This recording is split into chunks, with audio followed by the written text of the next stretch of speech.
Welcome to This Week in Orthodoxy, the world's only online video newscast focused on events in the life of the Orthodox Church. I'm Emmy Louveris. These are the stories making headlines this week. St. Nicholas at Ground Zero takes one step closer to realization. The Greek Orthodox Archdiocese and the Orthodox Church in America opened their Holy Synod of Bishop meetings this past week. And Serbian Patriarch Irenaeus visits Thessaloniki in Greece. First up to New York City, where members and leaders of the Orthodox community met at Ground Zero for the ground blessing of the new St. Nicholas Greek Orthodox Church. A decade in the waiting, this signals the rebuilding of the church on a much larger site in the shadow of the new One World Trade Center, also known as the Freedom Tower.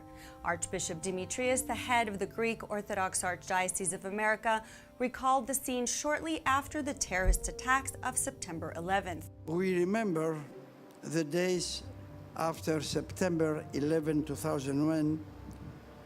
We remember this very place filled with ruins, hiding under piles of debris the pulverized remains of 3,000 innocent victims, breathing a very heavy air saturated with dust of stone, wood, iron, and with tiny particles of human bodies.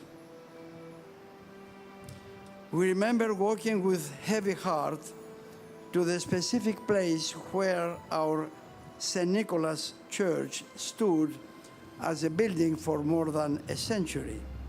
The church was not there. We stood there frozen, paralyzed, and cried.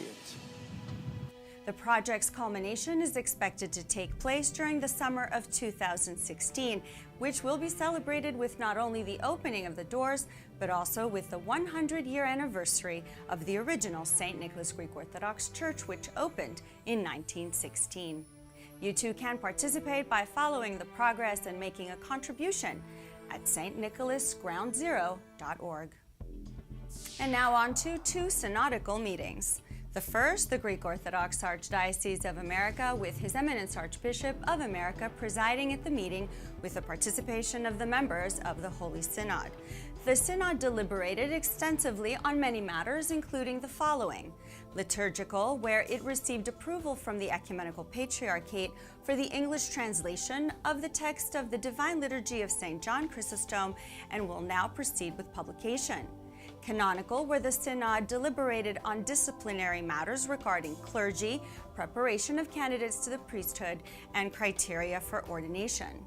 Administrative, where discussions were varied on subjects regarding parishes and holy archdiocesan monasteries. And pastoral care, including matters regarding reaching out to our youth and the institution of family with ways to strengthen it against modern society's negative influences. Also included were discussions on education that had efforts by parishes and metropolises regarding day charter and afternoon schools that are currently operating across the country. Also discussed was the Theological School of Holy Cross and Hellenic College in Brookline, focusing on the Greek education of the students. And second, the OCA's Holy Synod of Bishops also met this past week for a 3-day session in which a plethora of issues were discussed, including the election of nominees for the vacancies of Canada, Chicago, and the Midwest. The two nominees were Bishop Irenaeus of Quebec City and Archbishop Paul Gassios, who served as administrator of the Midwest. Other issues discussed were the details for the 18th All-American Council, expected to take place in July 2015, updates on the Church's policy and guidelines regarding allegations of sexual misconduct, and an ongoing report for the Statute Revision Committee. And next up, Serbian Orthodox Patriarch Irenaeus traveled to Thessaloniki in Thrace in Greece, commemorating the 100th anniversary of the First World War. The Patriarch visited the Cathedral of St. John at Neapolis, where 7,500 Serbian victims of the Great War are buried. Touching on the interwoven history of the Greek and Serbian people, the Patriarch met with local religious and political leaders. And in news from OCN, join the 10-cent movement. It's easier than ever to support the Orthodox Christian Network to comfort, inspire, and inform people worldwide. Go to our website and contribute 10 cents a day, where so little can mean so much in making a difference in someone's life. That's $3.04 a month, less than most cups of coffee. Let's come together with a strong international voice where Orthodox Christians like you and I can be part of a movement that will comfort, inspire, and inform. And remember, another easy way to support OCN is by visiting myocn.net and doing your Christmas shopping on Amazon.com, where every item you buy supports our OCN ministries with no extra costs to you. Click on the Buy tab at the top of the page. Then for easier future access, drag the Shop Amazon button to your desktop, creating a shortcut for all your shopping needs while still supporting the Orthodox Christian Network. And that brings another edition of This Week in Orthodoxy to a close. For everyone here at the OCN studios, thank you for watching. I'm Emily Veras. Let's go forth in peace.